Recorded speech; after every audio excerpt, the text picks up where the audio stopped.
Salut Year 11 and welcome to the final night before news video for foundation reading. With your speaking exams out the way, you've already sat 25% of French, and on Wednesday the 21st of May you will sit another 50% of the course with listening and reading. The final 25% will be the writing exam on Thursday the 5th of June, so don't forget to keep revising your writing as we go along. This video is to help you, so you can listen to the entire thing, or you can go to a section that you think will be the most useful for you. Here are the sections in the video. We start with some general tips, then we focus on section A of the reading exam, then we look specifically at the gap fill questions, before moving on to a little bit of section B. Then we will look at section C, which is translation into English, and we will finish with some literature questions. It's going to be quite a fast tour of the paper, so please feel free to pause whenever you need to and make notes. You can also pause before I show you how to complete the question and have a go at it yourself, and then listen to my advice and see whether you did the same thing as me. The most important thing is that it's useful, so use it in whichever way suits you best. The reading exam is divided into 3 sections. The one that's worth the most marks is section A. It's worth 28 out of 50 marks and the questions are all in English. Section B has questions in French, that's worth 15 marks. And finally we have section C, which is your translation into English, 7 marks. If we take a look at the 2019 grade boundaries, these ones were the harshest that we've ever had. You will see that to get a grade 5, you needed 37 marks at least out of 50. Hopefully it will be a bit more lenient this year, but you never know. So let's aim for 37 marks out of 50 for our grade 5s. When you're completing the reading exam, the overall strategy is to look at the question first, so you know exactly what information you're trying to find. You can then have a look at the main text and scan for keywords. Be careful of tricks. Examiners like to use negatives so that you find a keyword, but it's actually saying that the author doesn't enjoy that particular hobby. They might use this negative, ne followed by que. This one catches a lot of people out because it actually means only. So the sentence will be saying something like, I only enjoy playing basketball, or I only play tennis. So be really careful if you see the combination of ne and que together. I strongly recommend you take a highlighter into the exam and start by highlighting any negatives that are jumping out at you in the text. Do not leave any questions blank. I've told you before many times, a lot of this paper is multiple choice. If you're leaving a question blank, you're throwing away marks. Remember, to get the grade 5, we're aiming to get 37 marks roundabout. So we can't afford to be dropping 3 marks just by not answering a question.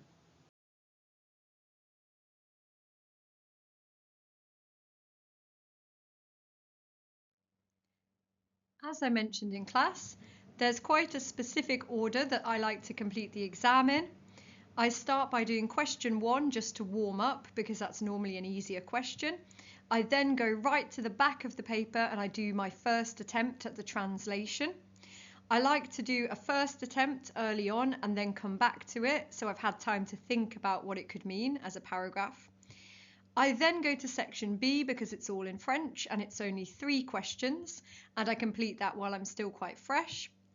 I then finish section A, and then I go back to the translation and I rewrite it. If you have done 2 separate drafts, remember to cross out the first draft so that the examiner will just mark your final one.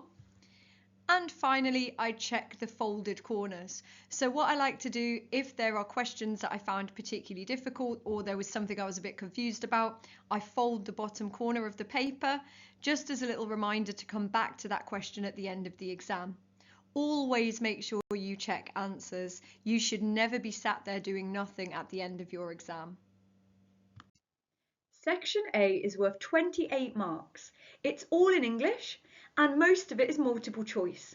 So it's a great place for you to start gathering those marks and getting as close to 37 out of 50 as possible. You can use what we refer to as the Where's Wally technique. When you're completing a Where's Wally puzzle, you know that you're looking for someone dressed in that stripy outfit wearing glasses. You know the answer, but you need to scan for it and you need to find it, and sometimes there's some tricks. It's the same thing in the French exam. If you look at the question first, you will know what type of answer you're scanning for. For example, in this question, we are looking for someone who enjoys cooking. Is it Adèle, Jules, Sarah, or Nora? Instead of reading every single word of this text, I can scan through and look carefully for a word that's to do with cooking or to do with food. If I don't know any of that vocabulary, I could even look for someone who's saying something positive. However, don't just go for the first word that jumps out at you. For example, if I just were to look at this one, j'aime, oh that's positive, if I don't read the rest of the sentence, I won't realise that this sentence is actually about tennis and it's nothing to do with cooking at all. I've got to scan through and find someone that's saying something positive, c'est ma passion, and something to do with food, la cuisine. Let's have a look at another example. This person does not enjoy sport. Remember what I said in the previous slide about looking for negatives. If I scan through this text, I can see a negative here in the second one, and I can see a negative here in the final one. So I've got two options for what this answer could be. I need to go back to the question. What exactly is it that I'm looking for? It's someone that does not enjoy sport. So if I look at this first one, je suis pas sportive. This person is not sporty. So I know that that is going to be the right answer, and I would write Jules in the box. For the final example, we've got somebody who does not like reading. Now, because I used blue to highlight my negatives, it really stands out that it's got to be Noah. Even though I might not know what la lecture is, I can see that that's the only other negative, so that has to be the right answer.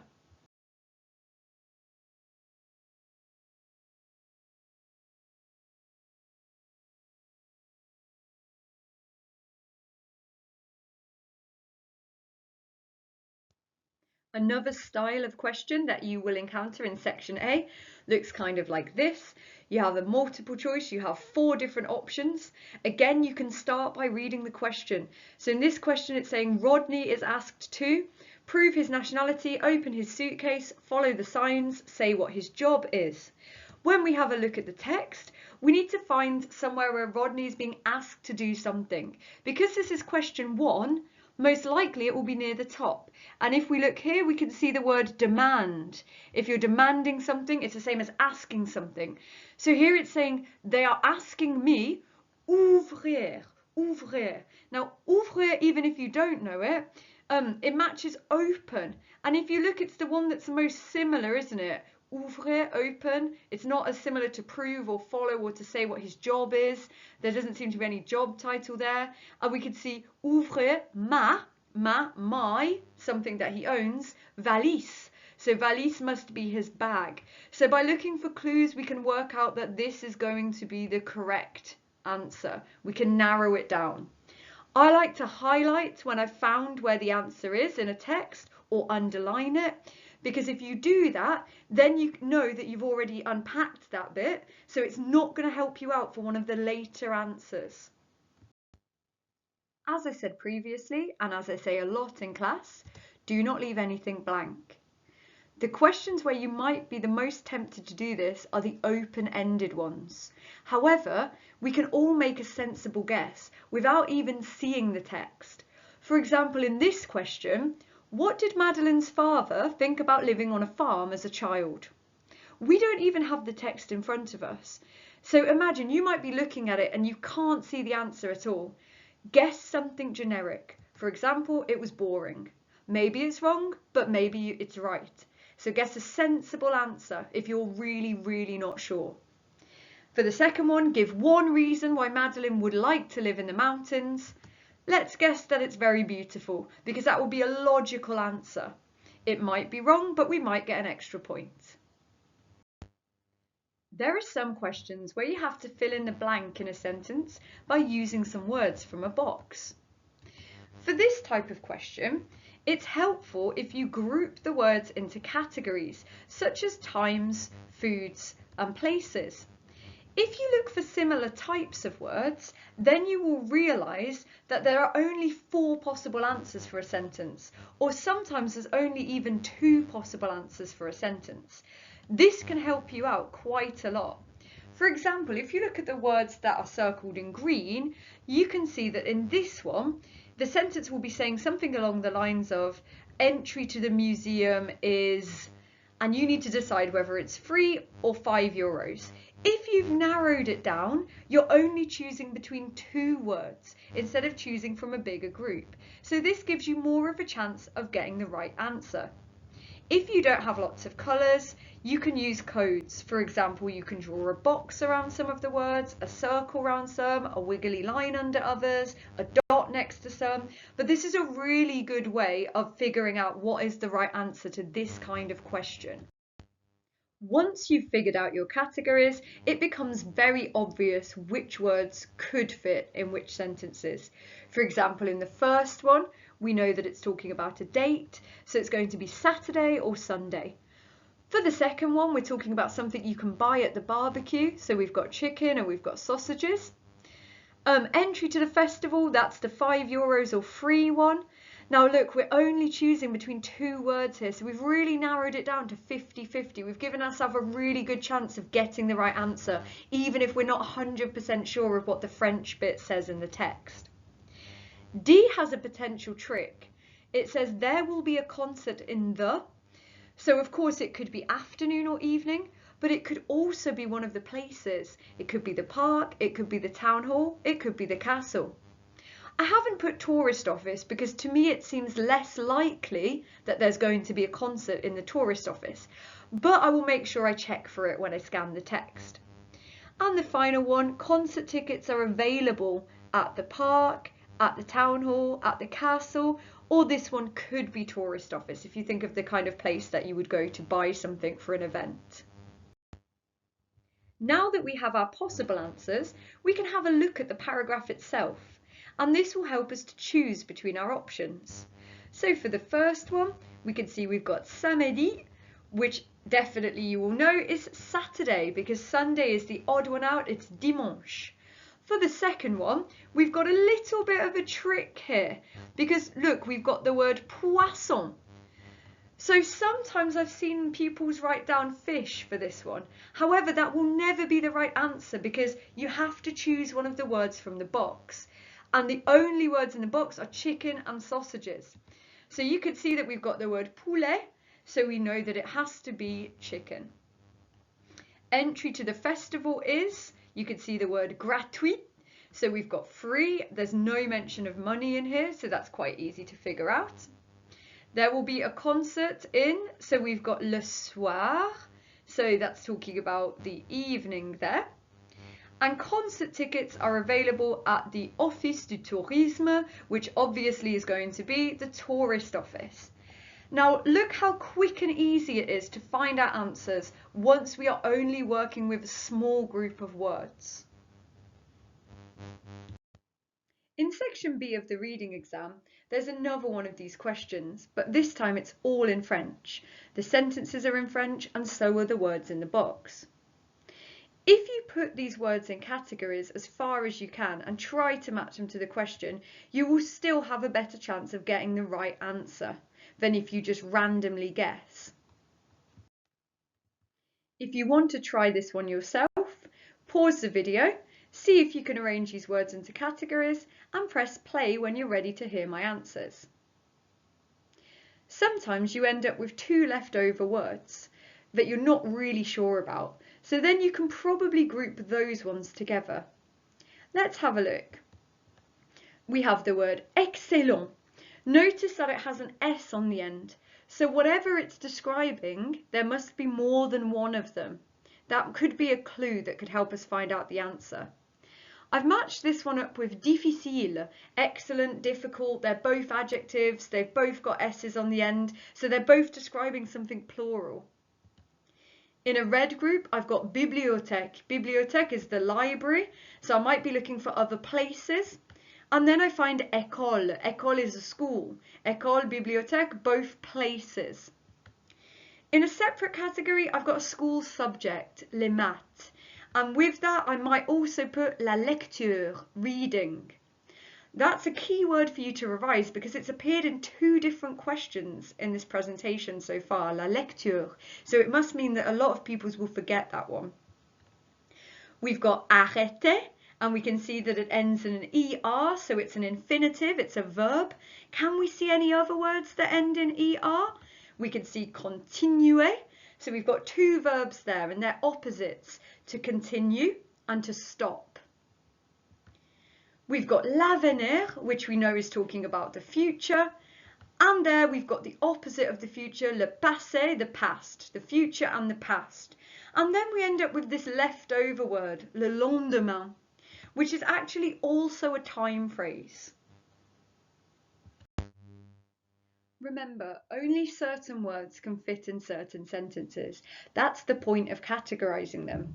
So we need to start now looking at the sentences and looking for clues that will help us to work out which words could go in which gaps.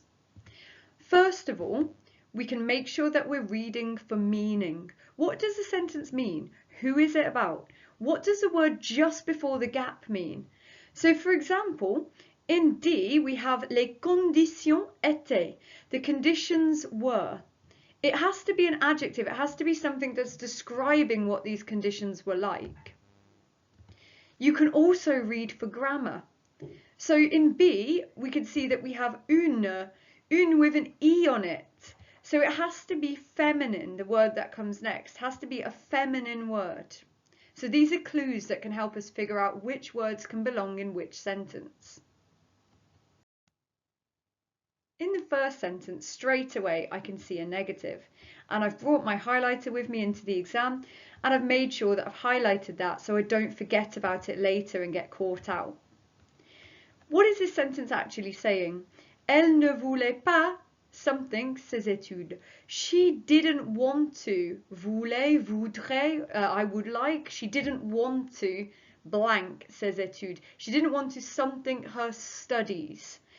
Now, when I have a look at the different options that I've got, it seems likely that it's going to be continuer. She didn't want to continue her studies, or arrêter. She didn't want to stop her studies. Sometimes you can use things like the example. In the example, it says that after her exams, Marie-Claire went to Senegal. So if she went there after her exams, does she want to continue her studies or not? You can sometimes use clues like that to help you find the answer.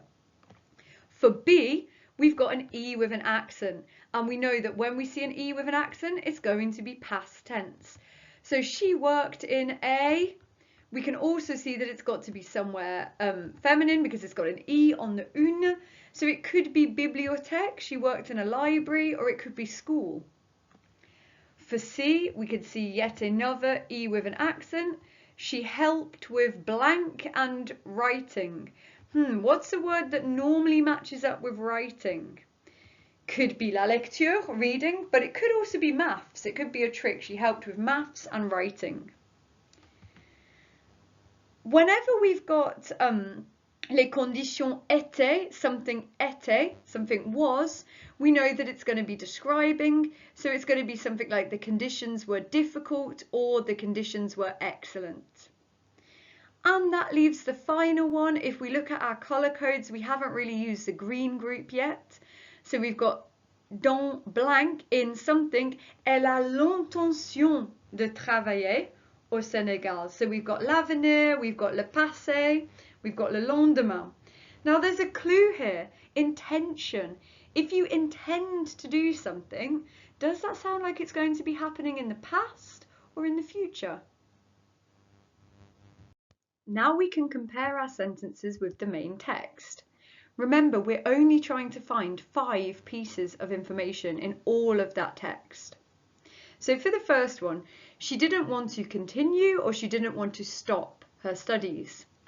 Now some pupils, if they're rushing, will straight away see the word stop, and therefore they might be tempted to think that arrêter is the correct answer for the first one.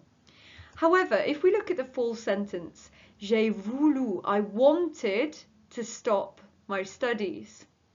So if she wanted to stop them, that means that she didn't, remember our negative that we highlighted, that she didn't want to continue them because she wanted to stop them.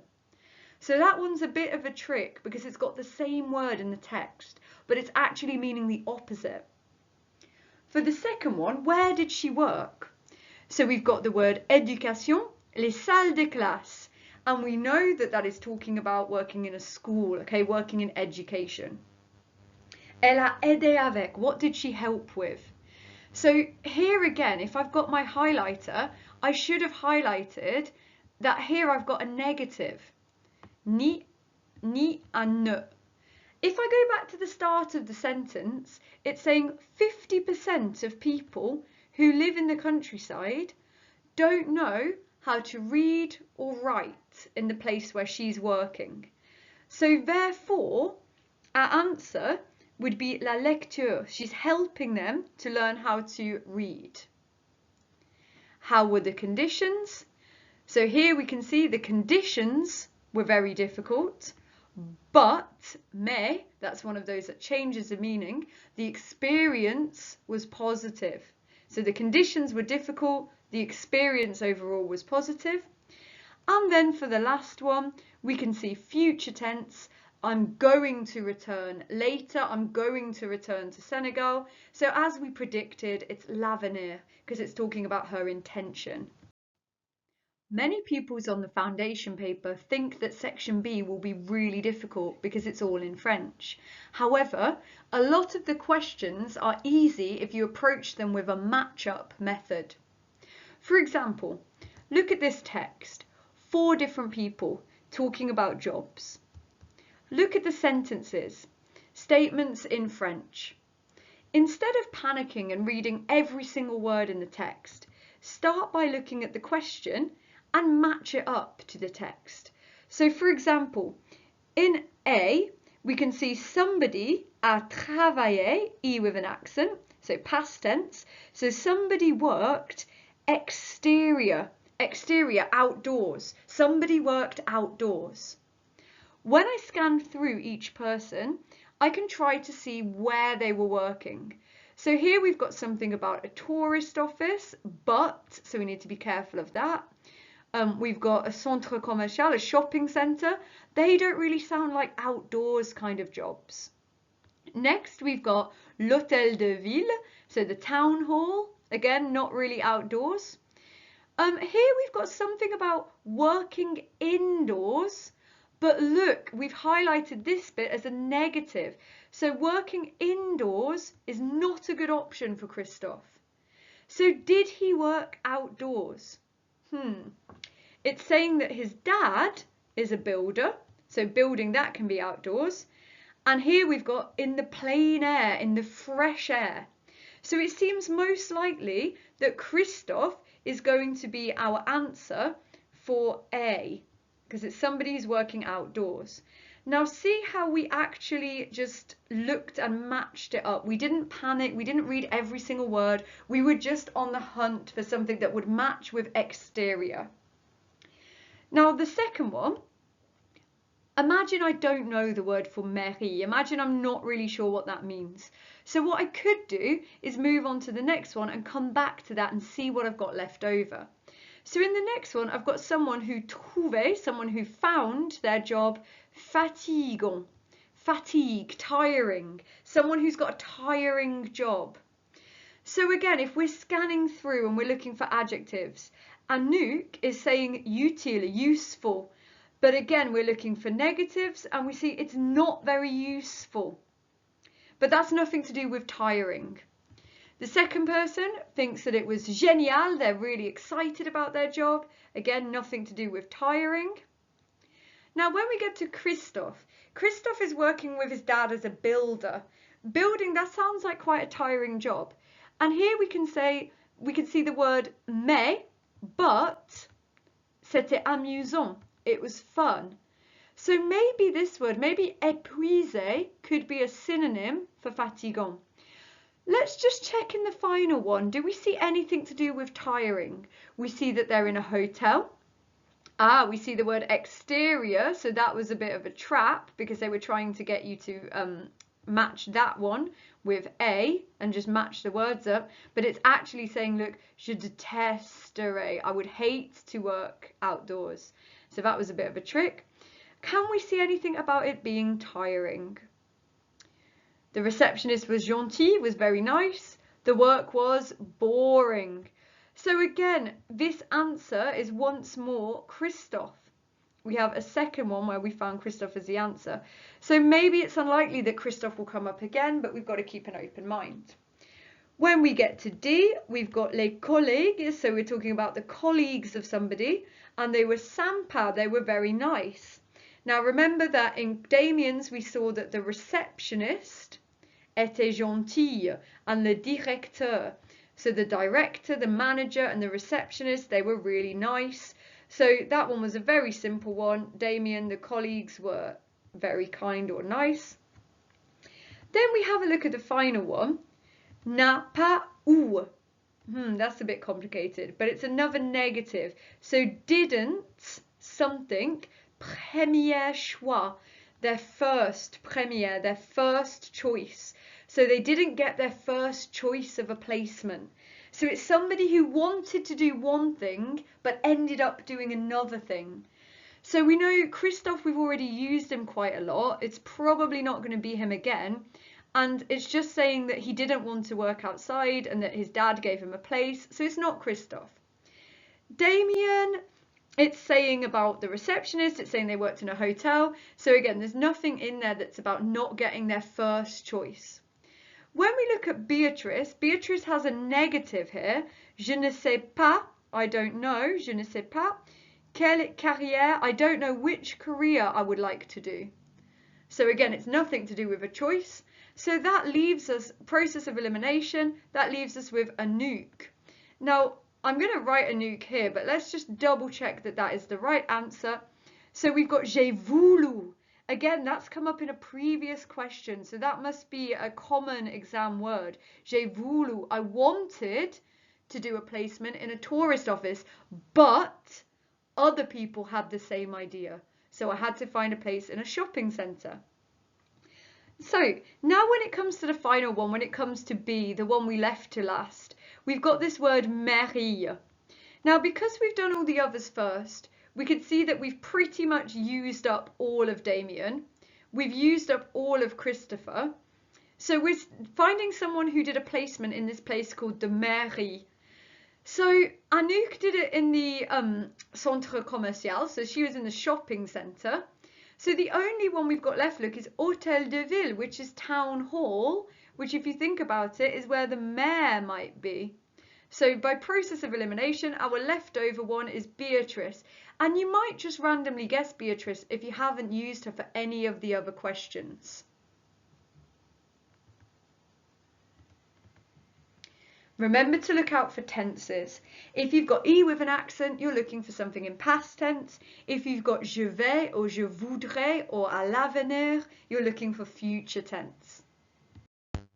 The final part of the reading exam is a translation question. It looks like this.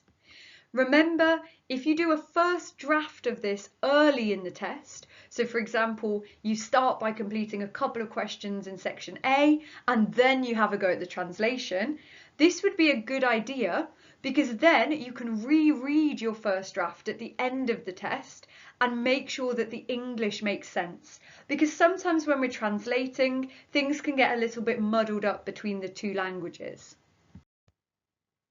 The biggest mistake that pupils make with the translation is they start looking at it word by word and they don't think about the overall meaning of each sentence. You cannot translate word by word. If you do that, you end up with a very confusing and messy translation. For example, in this sentence, I have the hair blacks. We know that in French, adjectives normally go after the word that they're describing. So you really needed to look at the whole chunk and translate it all together. I recommend breaking down the paragraph into sections using the commas and full stops. As it's worth 7 marks, you should look for 7 sections. For example, I would break this paragraph up in the following way. Once I've done that, I can gather information section by section. So instead of looking at it word by word, I can look at the entirety of the first section, and I can realise that I understand the word I can understand Italian, and I can understand university. So what could that section be telling me? It could be, I study Italian at university, I learn Italian at university, I am studying Italian at university. This would be a logical translation of that chunk. When you look at the section of writing instead of just individual words, you've got more of a chance of guessing what that section means from the context. And if you ask yourself these questions, you can find out the information a lot easier. For example, who is doing the action? In this one, it's I. Are there any time phrases? In this one, no. Which tense is being used? There are no strange endings, so we can assume it's just present tense. Are there any negatives? No. Are there any small but deadly words? No. And what is the overall gist? So as we said, it's something to do with I, Italian at university. So it's probably I learn Italian at university, I study Italian at university. That would be the most logical answer. If we have a look at another example, Mon frère ne veut pas rester au collège. Who is doing the action? My brother. So it's a sentence about my brother. Do we have any time phrases? No. What tense are we using? Again, it's just a very simple present tense. There's no E with an accent, there's no AIS. Are there any negatives? Yes. So my brother doesn't something. Il ne veut pas rester au collège. Rester, to stay. He doesn't want to stay at school. In this one, il va faire un apprentissage. Who is doing the action? It's he. No time phrases. Now this is a different tense. Il va. Je vais, tu vas, il va. He is going to do, future tense, he's going to do an apprenticeship because he doesn't want to stay at school. Now if you look back, it makes sense, it's logical. My brother doesn't want to go to school, he doesn't want to stay at school, he's going to do an apprenticeship. Je suis allé en Espagne. Straight away we need to be careful of this one because it's got E with an accent, so it's past tense. The examiners are looking to see if you know that. I went to Spain. Pour pratiquer mon espagnol, my Spanish, to practice my Spanish. Si on parle une autre langue, si is one of those small but deadly words. It means if. If we can speak another language, on peut travailler dans un pays différent. We can work in a different, is it going to be money? We can work in a different money. What would make more sense? If you speak another language, you can work in a different country.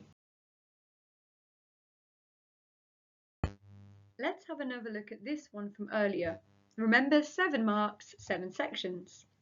So you can pause here and split it up for yourself. I've split it up like this.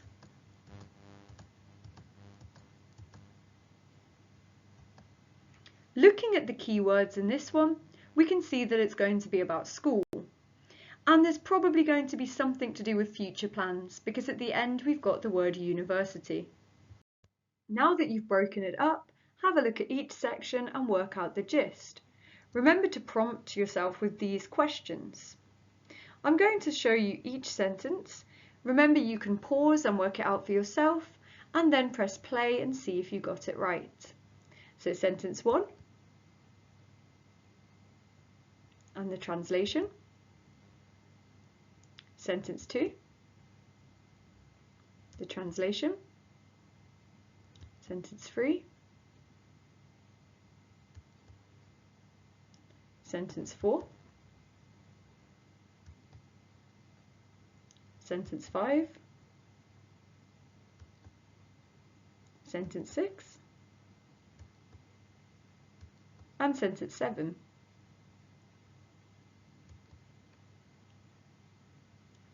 Again, remember, if that was very fast, go back, pause, work it out for yourself, see if you can translate each sentence. Some of the questions in the reading exam are literature questions. Even though they are taken from French novels, they've been adapted to be suitable for GCSE level.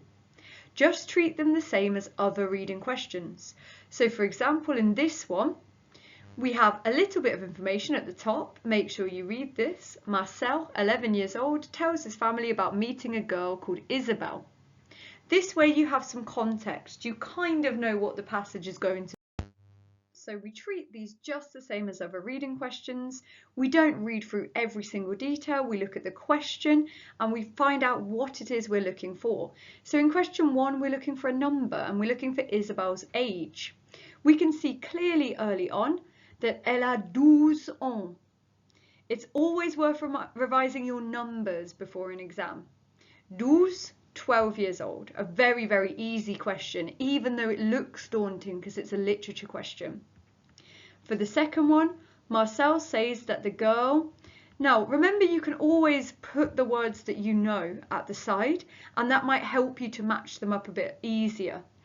So in this one, we've got small, petite, fair hair, something to do with cheveux perhaps. Pretty, we could have belle or jolie. And the sense of humour, amusant, drôle, marrant, something like that. So we can see on the second line, elle est très jolie. So it's going to be C is pretty. So these two questions were very straightforward if you didn't panic and you looked at the question first and you just hunted for the right answer. Let's have a look at the later questions. So here we have Marcel says Isabelle's father. So we're not looking for something to do with Isabelle, we're looking for something to do with the father. Looks like Isabelle, has brown hair, writes poetry, is a friend of his uncle's. So if I scan through and I'm looking for something to do with her father, I will see here, son père est un poète. Very, very easy to match poet with poetry. If we look at the next question, Marcel saw a piano, which made him think that Isabelle's father liked music, Isabelle was a musician, Isabelle's house was big, Isabelle's father was rich. So we scan through, it's probably going to be at the end, and we can see un piano énorme. They saw an enormous piano, donc je pense que son père est très riche. So they think that the dad is very rich. So again, even though this is a literature question and it might look a bit more complicated, just treat it the same as any other question. Look at the question first, scan through, match it up. Make sure you've read around the text so you're not just randomly matching words, you're matching it to the correct bit of information. And do you remember earlier I mentioned that you should start section C early in your test and come back to it at the end? This is why. Read my translation.